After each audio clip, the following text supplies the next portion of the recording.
മൂവാറ്റുപുഴയിൽ വിനോദസഞ്ചാരികൾ സഞ്ചരിച്ച ബസ് ലോറിയിലിടിച്ചു മറിഞ്ഞു എന്നുള്ളതാണ്. 27 പേർക്കാണ് പരിക്കേറ്റിരിക്കുന്നത്. മൂവാറ്റുപുഴ ജംഗ്ഷനിൽ ഇന്ന് പുലർച്ചെ 4 മണിയോടെയായിരുന്നു സംഭവം. തിയോഫിൻ തന്നെ തുടരുന്നുണ്ട് ഈ വാർത്തയുടെ വിശദാംശങ്ങളുമായി.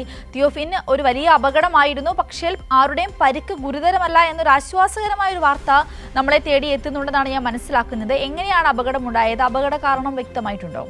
സിന്ധു, ഇന്ന് പുലർച്ചെ 4 മണിയോടുകൂടിയാണ് ഈ അപകടം ഉണ്ടാകുന്നത്. എന്തായാലും 27ഓളം പേർക്ക്, അതായത് ഈ ബസ് കർണാടകയിൽ നിന്നുള്ള ടൂറിസ്റ്റുകൾ സഞ്ചരിച്ചിരുന്ന വിനോദസഞ്ചാരികൾ യാത്ര ചെയ്യുന്ന ബസ്സാണ്, ടൂറിസ്റ്റ് ബസ്സാണ്. ഇതിൽ ബസ് ജീവനക്കാരും യാത്രക്കാരും ഉൾപ്പെടെ അതിൽ ചെറിയ കുട്ടികൾ വരെയുണ്ട്.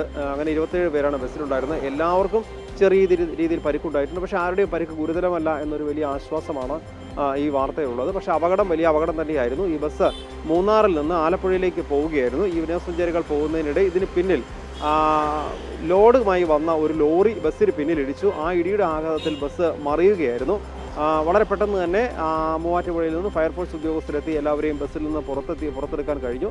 പെട്ടെന്ന് തന്നെ ആംബുലൻസിൽ എല്ലാവരെയും ആശുപത്രിയിൽ എത്തിക്കുകയും ചെയ്തു. അതുകൊണ്ട് തന്നെ വളരെ പെട്ടെന്ന് ഈ അപകടത്തിൻ്റെ മറ്റ് ബുദ്ധിമുട്ടുകളൊക്കെ ഒഴിവായി. ഈ 27 പേർക്കും പരിക്കുണ്ടായെങ്കിൽ കൂടി വലിയ പരിക്കുകൾ ആർക്കുമില്ല. പക്ഷേ 4 പേർക്ക്, യാത്രക്കാരിൽ 4 പേർക്ക് തലയ്ക്ക് പരിക്കേറ്റിട്ടുണ്ട് എന്നത് മാത്രമാണ്. എങ്കിലും രക്ഷപ്പെടുത്താൻ കഴിഞ്ഞു എന്നുള്ളത് വലിയ ആശ്വാസമാണ്. ഏറെ നേരം മൂവാറ്റുപുഴയിൽ ഈ പ്രധാന റോഡിൽ തന്നെ ഗതാഗത തടസ്സമുണ്ടായിരുന്നു.